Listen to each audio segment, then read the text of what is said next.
Good evening friends.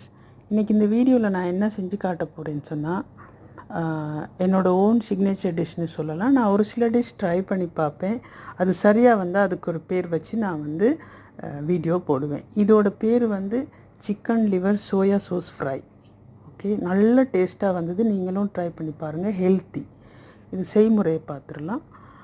Frying pan அடுப்பில் வச்சு சூடாகணுன்னு எண்ணெய் விட்டு, நல்லா தேவையான அளவு எண்ணெய் விட்டு, ஃபஸ்ட்டு இதில் கார்லிக்கை நல்லா கொஞ்சம் பொன்னிறமாக ஃப்ரை பண்ணிவிட்டு, சின்னதாக கட் பண்ணி வச்சுருக்கேன் வெங்காயம், அப்புறம் லிவர் ஆட் பண்ணணும். வெங்காயம் வறுத்து வந்தோன்னா லிவர் ஆட் பண்ணணும். அதுக்கு பிறகு பிளாக் பெப்பர் ஒரு பெரிய கரண்டியில் ஃபுல்லாக போடுங்க. இது 500 கிராம் லிவருக்கான அளவு. அதுக்கு பிறகு ஒரு 2 சிட்டிகை பிரியாணி மசாலா அதில் ஆட் பண்ணுங்கள். 2 காஞ்ச மிளகா, கொஞ்சம் கருவேப்பிலை. இதில் ஸ்பெஷலாக ஆட் பண்ண வேண்டியது ginger garlic paste, black sauce, vinegar, கொஞ்சம் தண்ணி, உப்பு எல்லாம் ஆட் பண்ணி ஒரு 10 நிமிஷம் வேக விட்டிங்கன்னா அது ட்ரை ஃப்ரை ஆகி வந்துடும். வந்தோடனே ஸ்ப்ரிங் ஆனியன் தூவி விட்டுருங்க.